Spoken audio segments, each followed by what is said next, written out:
은혜로우신 하나님, 이미 임한 하나님의 나라를 저희들이 온전히 누리기를 원합니다. 하나님의 깊은 사랑 저희가 더 누릴 수 있도록 또 도와주시고, 천국의 그 기쁨, 희락, 평화, 이것을 우리가 이 땅에서도 이렇게 맛볼 수가 있는데 그리스도 안에서 또 온전히 누릴 수 있도록 도와주시고, 이 주님의 사랑을 알지 못하는 자들에게 더 우리가 주목하면서 그들에게 예수님의 사랑, 또 하나님의 사랑을 전하는 오늘 하루가 되게 하여 주시옵소서. 감사드리고 예수님의 이름으로 기도드립니다. 아멘. 오늘 주시는 말씀은 민수기 19장 1절부터 보시겠습니다. 여호와께서 모세와 아론에게 말씀하여 이르시되, 여호와께서 명령하시는 법의 율례를 이제 이르노니 이스라엘 자손에게 일러서 온전하여 흠이 없고 아직 멍에 매지 아니한 붉은 암송아지를 내게로 끌어오게 하고. 아멘. 제가 1절만 읽었는데요. 이제 내용은 이제 이런 것이에요. 원래 이제 시체는 이제 그러니까 죽음 자체를 부정 형태로 이제 보고, 그래서 죽은 사람과의 접촉, 시체와의 접촉, 이거를 이제 금하죠. 부정하다라고 이제 여기는 것이에요. 그런데 우리가 지내다 보면, 접촉이 불가피할 때가 있죠. 우리 사랑하는 지인이 죽거나 이러면, 발이라도 붙잡게 되고, 아무리 못 만지게 하더라도, 그런 모습이 있죠. 그래서 불가피하게 이런 죽은 사람과의 접촉이 있었을 때, 그런 부정을 정결하게 하는 이제 그런 제의를 알려주시는 거예요. 그래서 이제 그 중에 하나가 이제 송아지를 잡습니다. 송아지를, 붉은 송아지를 잡는데, 제가 쭉 이거를 요약해서 말씀을 드릴게. 여러분들이 가만히 들어보면 이게 송아지를 잡는 건데, 이게 누가 생각이 납니다. 어떤 한 분이 생각이 나요. 잘 들어보세요. 이제 이런 제의를 지정해 주셨습니다. 뭐냐면 붉은 암송아지를 잡는데, 온전하고 아주 생명력이 넘치는 이런 송아지를 잡아요. 오늘 1절에도 나와 있지만 온전하여 흠이 없고 아직 멍에 매지 아니한, 멍에를 매지 않았다는 것은 이제 멍에를 매게 하려면 몸에 상처를 내야만 되는데 그런 상처가 없다는 거죠. 그러니까 우리가 짐승을 영이 없다라고 하지만 그래도 정서 같은 거는 있는 거잖아요.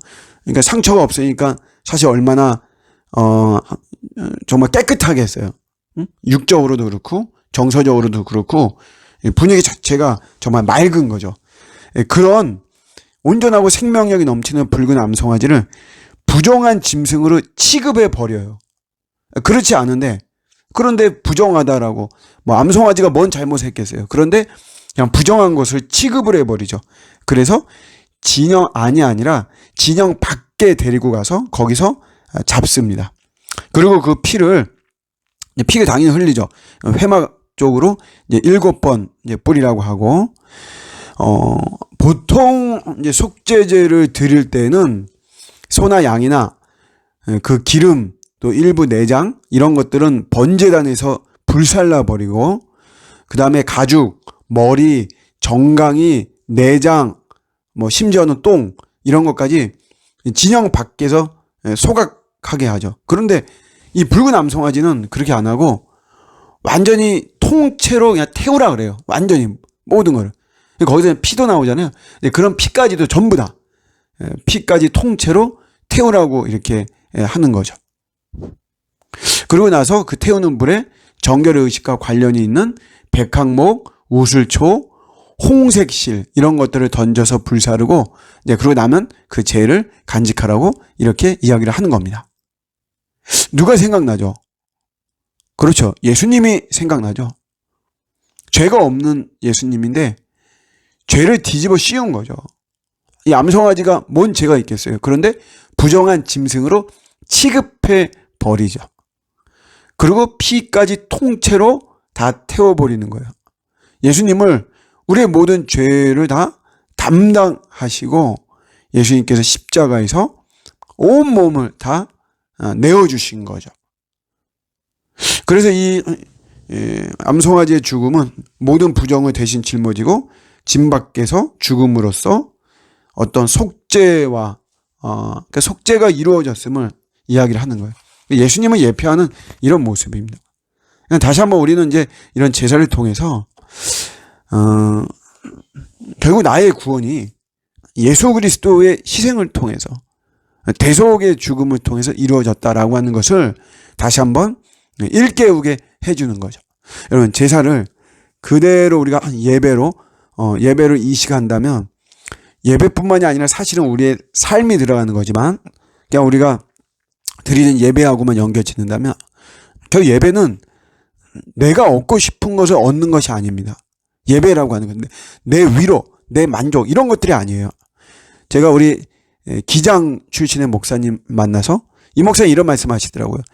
70년, 80년대에는 우리 기장이 사회정의나 이런 거를 굉장히 많이 이야기하고 성도들한테도 그런 이야기를 많이 했지만 요즘 그렇게 하면 성도들 떠난다는 거예요.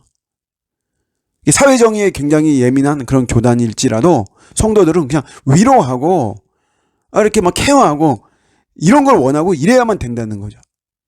근데 여러분, 예배는 사실 우리가 제일 중요한 것은 나의 평화, 나의 위로, 내 마음의 안식, 여러분 이것이 아니고 예배에서 제일 중요한 것은 우리의 구원자가 예수 그리스도, 그리고 삼위 하나님께서 우리의 구원을 위해서 예수 그리스도를 십자가의 대속의 제물로 내어주셨고 예수님은 그 뜻에 순종해서 기꺼이 자신의 몸을 내어드려 우리의 죄를 위한 대속의 죽음을 죽으셨다.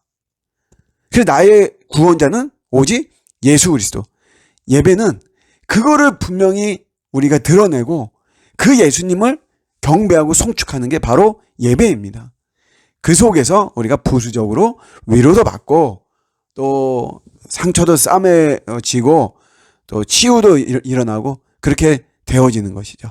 다시 한번 우리 인생의 구원자 그리스도 예수라고 하는 것 오늘도 붙잡고 승리하는 저와 여러분들의 오늘 하루가 되시기를 주님의 이름으로 축복합니다. 아멘.